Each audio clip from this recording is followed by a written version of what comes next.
नमस्कार मित्रांनो, मी सचिन शिंदे आपल्या समोर स्पर्धेचा अकॅडमी युट्यूब चॅनल पाहतो. मित्रांनो, महत्त्वाच्या घडामोडी. मित्रांनो, आज तारीख आहे 24 मार्च आणि 24 मार्च दररोज आपण सकाळी 6:30 वाजता पाहतो सर्व स्पर्धा परीक्षांना उपयुक्त चालू घडामोडी हा भाग.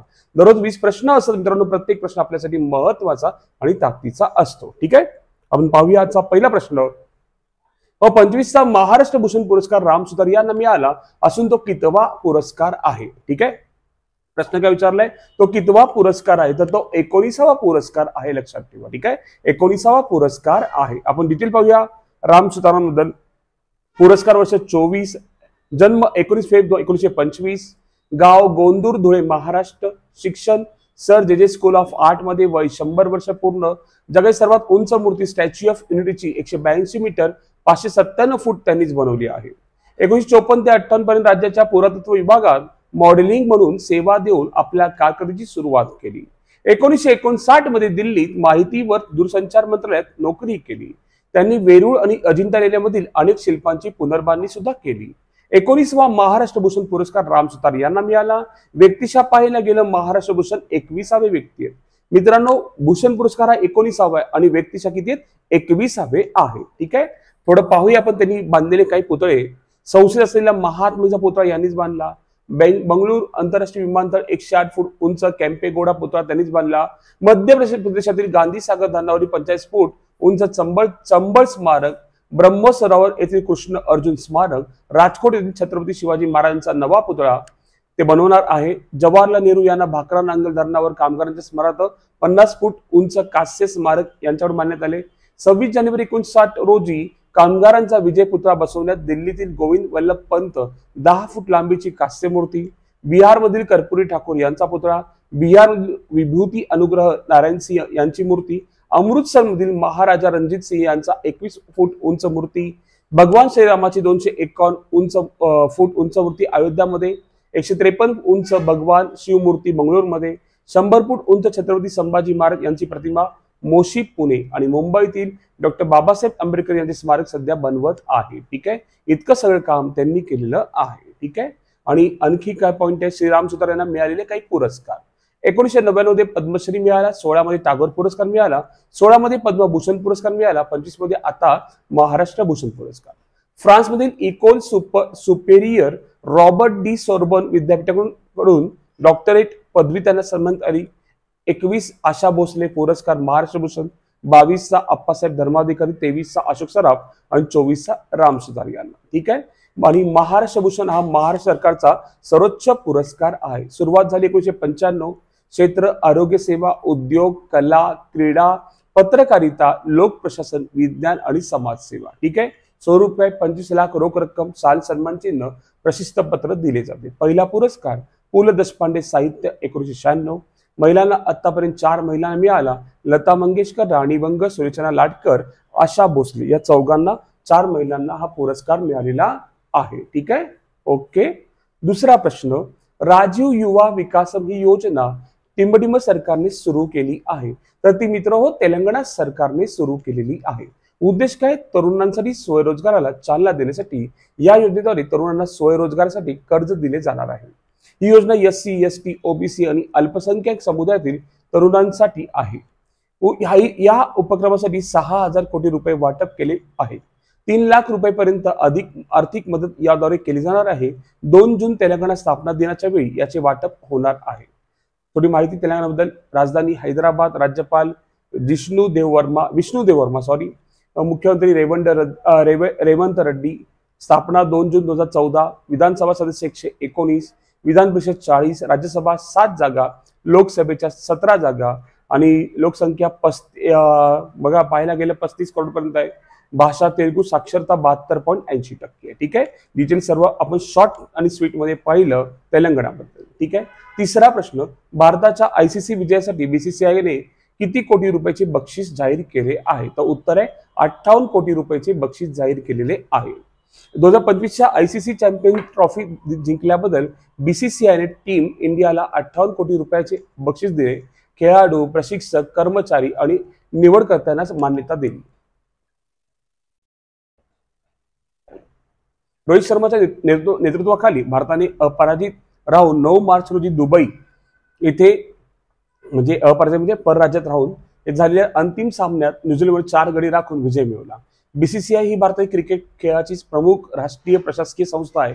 बीसीसीआयचे अध्यक्ष रॉजर बन्नी मुख्यालय कुठे मुंबईमध्ये आहे. ठीक आहे, बीसीसीआय लक्षात ठेवा. ठीक आहे, पुढे चौथा प्रश्न, क्वाड देशाची कार्यशाळा इंडो पॅसिफिक प्रदेशासाठी साथीच्या रोगांच्या तयारीवर कोणत्या ठिकाणी घेण्यात येणार आहे, तर ती नवी दिल्लीमध्ये घेण्यात येणार आहे. ठीक आहे, तारीख होती 17 ते 19 मार्च दरम्यान होती, लक्षात ठेवा.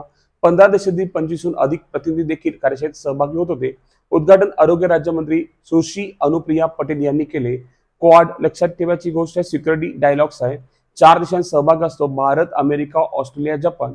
सुरुवात 1992 मध्ये भारत आणि अमेरिका दोनच देश होते.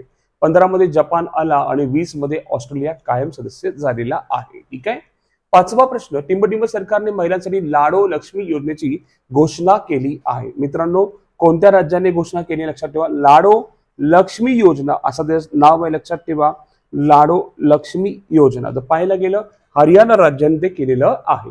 या योजनेतील लाभार्थ्यांना दर महिन्याला 2100 रुपये मिळणार आहेत. या योजनेसाठी 25-26 आर्थिक वर्षात 5000 कोटी रुपयांची तरतूद करण्यात आली आहे. एप्रिल 25 पासून ही योजना लागू करण्याची तयारी सुरू आहे. 24 मध्ये विधानसभा निवडणूक जाहीरनाम्यात या योजनेची घोषणा केली होती आणि हरियाणा सरकारने ते पूर्ण केलेली आहे. महिलांना दर महिन्याला किती 2100 रुपये मानधन दिले जाणार आहे. 6वा प्रश्न, महिलांच्या सुरक्षेसाठी पोलिसांनी शिष्टाचार सुरू केला आहे. तर कुठे सुरू केलाय, तर दिल्ली पोलिसांनी सुरू केले, लक्षात ठेवा. कोणी, दिल्ली पोलिसांनी. सार्वजनिक ठिकाणी होणारी छेडछाड आणि छळ रोखण्यासाठी दिल्ली पोलिसांनी हॉटस्पॉटवर गस्त घालणाऱ्या 30 पथकांचं शिष्टाचार पथके सुरू केले आहे.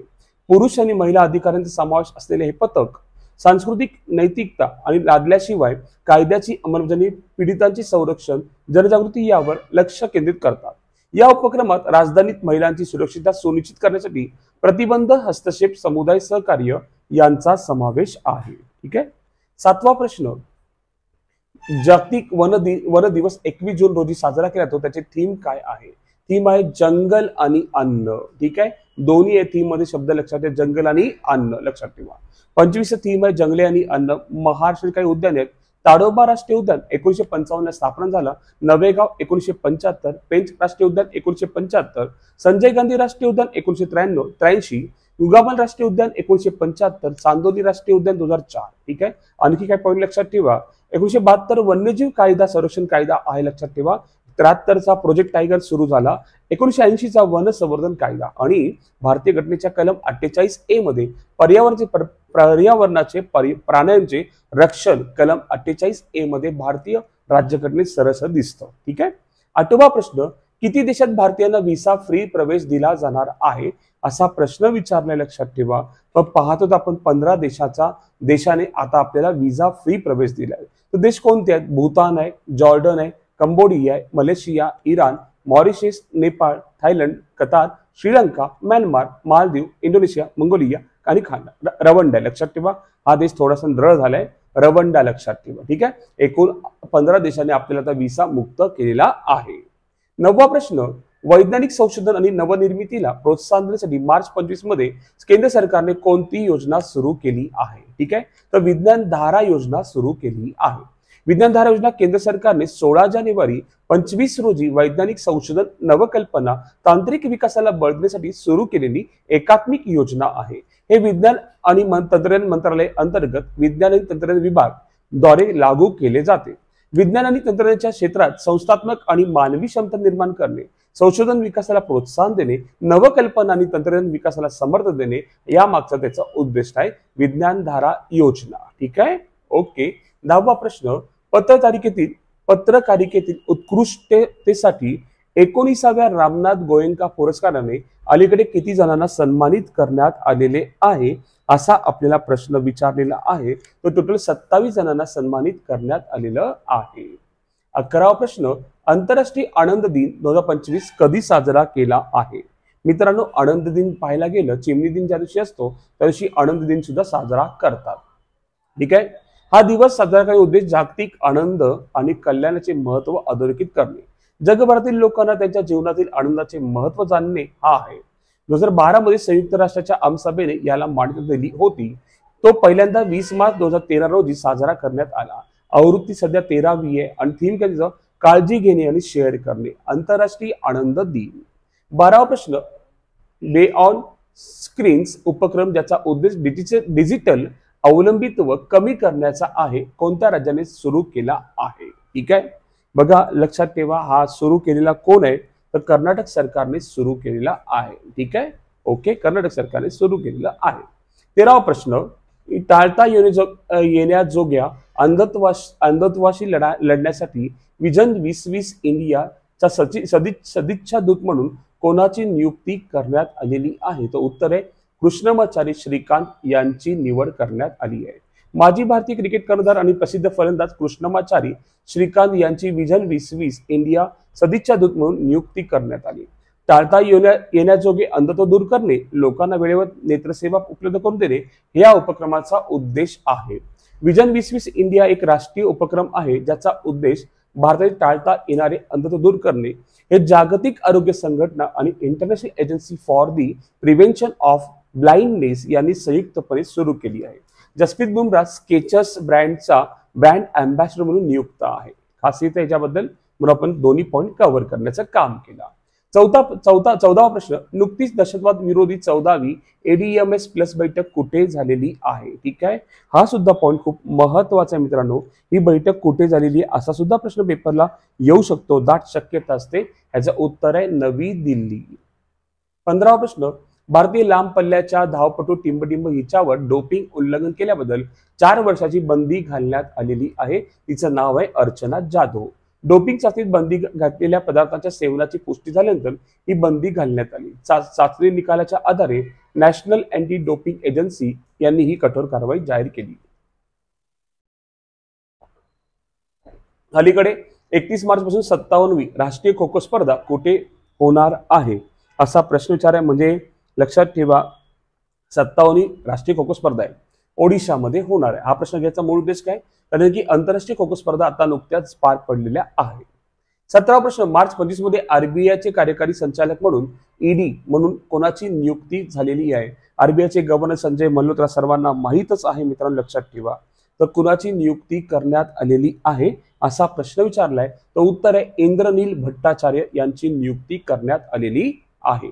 आरबीआय भारताची मध्यवर्ती बँक आहे. भारतीय बँकिंग प्रणालीच्या नियमनासाठी जबाबदार नियामक संस्था आहे. मुख्यालय मुंबई.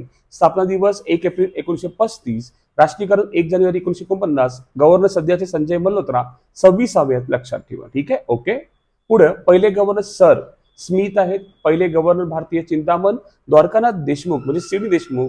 नायब गव्हर्नर एम राजेश्वर राव स्वामीनाथन जे TRB शंकर आणि डॉक्टर MD पात्रा. आरबीआयची स्थापना हिल्टन यंग कमिशनच्या शिफारसीवर करण्यात आली, ज्याला रॉयल कमिशन सुद्धा म्हणतात. आरबीआय गव्हर्नर बेनेगल रामाराव हे सर्वात जास्त काळ सेवा देणारे आणि भारतीय पंतप्रधान ज्यांनी आरबीआयचे गव्हर्नर म्हणून काम केले ते डॉक्टर मनमोहन सिंग आहेत. पुढे 18वा प्रश्न अभिव्यक्ती स्वातंत्र्य निर्देशकात भारत 33 देशांपैकी कितव्या क्रमांकावर आहे. खूप सुंदर प्रश्न विचारलाय हा पण एक. तर ते 24व्या क्रमांकावर आहे. कितव्या? 24व्या. 19वा प्रश्न कोणते रेल्वे स्टेशन पूर्णपणे महिला कर्मचाऱ्यांनी चालवले जात आहे ते कोणत्या राज्यात आहे. तर बेगमपेट रेल्वे स्टेशन तेलंगणा. आपण जर पाहायला गेलं मुंबईमध्ये माटुंगा स्टेशन सुद्धा एक टाइम लोकल ट्रेनसाठी जो होता तो सुद्धा महिलांद्वारे चालवला गेलेला होता. 20वा प्रश्न नुकताच जगातील सर्वात मोठा श्वेत हायड्रोजन साठा कोणत्या देशात सापडला. तर तो फ्रान्समध्ये सापडलेला आहे. आणि आजचा प्रश्न आपल्या सर्वांसाठी अलीकडे चर्चेत असलेले सागरेश्वर वन्यजीव अभयारण्य कोणत्या राज्यात आहे. ऑप्शन आहे महाराष्ट्र, कर्नाटक, तेलंगणा, मध्य प्रदेश. आपल्याला उत्तर सांगायचे कमेंट बॉक्समध्ये. उत्तर चुकू दे बरोबर असू दे पण कमेंट करत जा, जेणेकरून प्रत्येक प्रश्न आपल्यासाठी महत्त्वाचा असणार आहे. ठीक आहे मित्रो, आज आपण इथेच थांबू आणि उद्या आपण मंगळवारी याच टाइमला याच वेळेत मित्रांनो. धन्यवाद, थँक्यू.